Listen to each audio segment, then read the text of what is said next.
Iran நாட்டின் மதத் தலைவர் அலி கமெனி நாட்டு மக்களுக்கு ஆற்றிய உரை உலகளவில் மிகுந்த பரபரப்பை ஏற்படுத்தியுள்ளது. அலி கமெனி இன்று ஆற்றிய உரையில் நாட்டின் தலைவர்கள், ஜனாதிபதி உள்ளிட்டவர்களை இவ்வளவு முக்கியமான சர்வதேச மற்றும் உள்நாட்டு சூழ்நிலையில் அவமதிப்பதை நான் கடுமையாக கண்டிக்கிறேன்.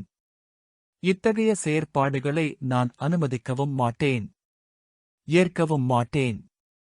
இவற்றை தடை செய்கிறேன்.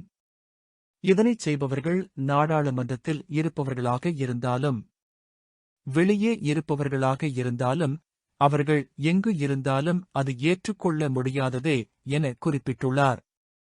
அமெரிக்காவுக்கும் ஈரானுக்கும் இடையில் அதிகரித்து வரும் பதற்றத்திற்கு மத்தியில் சற்று முன்னர் அலி கமெனி வெளியிட்ட பதிவு மேலும் பரபரப்பை ஏற்படுத்தியுள்ளது.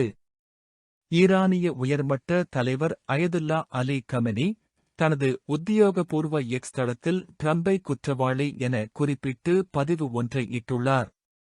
குறித்த பதிவில் ஈரானிய தேசத்தின் மீது இழைத்த உயிரிழப்புகள், சேதங்கள் மற்றும் அவதூறுகள் காரணமாக அமெரிக்க ஜனாதிபதியை ஒரு குற்றவாளியாக நாங்கள் கருதுகிறோம் என குறிப்பிட்டுள்ளார்.